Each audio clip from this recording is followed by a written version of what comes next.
แผนกสาธารณสุขแขวงบ่อแก้วจัดพิธีปาฐกถาเหล่าคืนหมุนเสื้อวันสาธารณสุขครบรอบ60 ปีและวันต้านไข่ยุงลายอาเซียนครบรอบ15 ปีพิธีดังกล่าวได้จัดขึ้นในวันที่ 17 มิถุนายน 2025 ที่ห้องหมอแขวงบ่อแก้วโดยการเข้าร่วมของดร.คำสินพรหมหานรักษาการหัวหน้าแผนกสาธารณสุขแขวงมีบรรดาคณะแผนกคณะอำนวยการห้องหมอแขวงหัวหน้าห้องหัวหน้าแขนงตลอดฮอดพนักงานวิชาการแพทย์หมอเข้าร่วม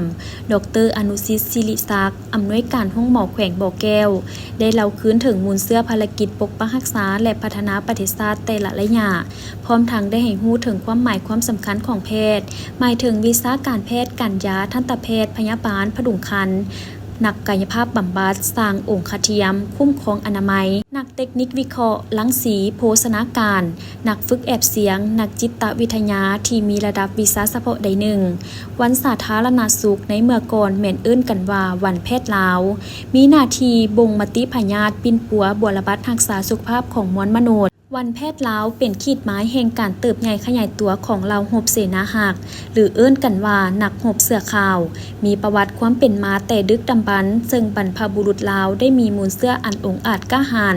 ในการต่อสู้กับศัตรูผู้หุกหาญต่อสู้กับภัยพิบัติธรรมชาติก็คือการต้านพยาธิระบาดต่างๆที่เป็นภัยคมคูต่อสุขภาพของคนเฮาในยุคก่อนแม่นมี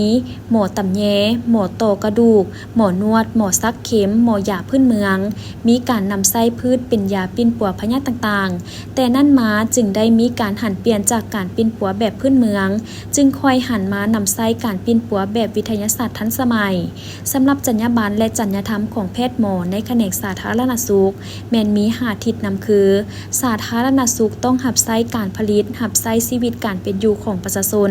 และหับไส้2หน้าที่ยุทธศาสตร์หับไส้เวียกงานก่อสร้างคนใหม่สังคมนิยมเวียกงานสาธารณสุขต้องหับไส้อย่างตั้งหน้า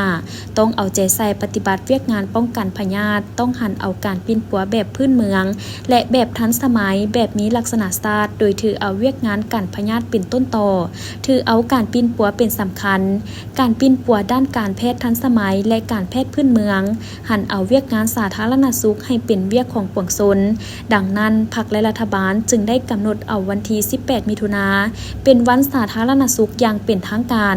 ในวันเดียวกันก็ได้แสดงศิลปะวรรณคดีประเภทบทฟ้อนร้องเพลงซึ่งแสดงถึงน้ำใจเสียสละของแพทย์ลาวน้ำอีกโอกาสนี้ดร.คำสินพรหมหานยังได้มีคำเห็นต่อพิธีเฉลิมฉลอง2 วันประวัติศาสตร์พร้อมทั้งได้เรียกร้องให้พนักงานแพทย์หมอทุกสหายจงพร้อมกันเอาใจใส่ปฏิบัติเวียกงานอย่างตั้งหน้าปัญหาสำคัญแม่นให้ถือเอาการปิ้นปัวคนเจ็บเป็นปัญหาสำคัญและรีบด่วนเพื่อเฮ็ดให้คนเจ็บที่มาใช้บริการมีความพึงพอใจในการบริการของแพทย์หมอด้วยความยิ้มแย้ม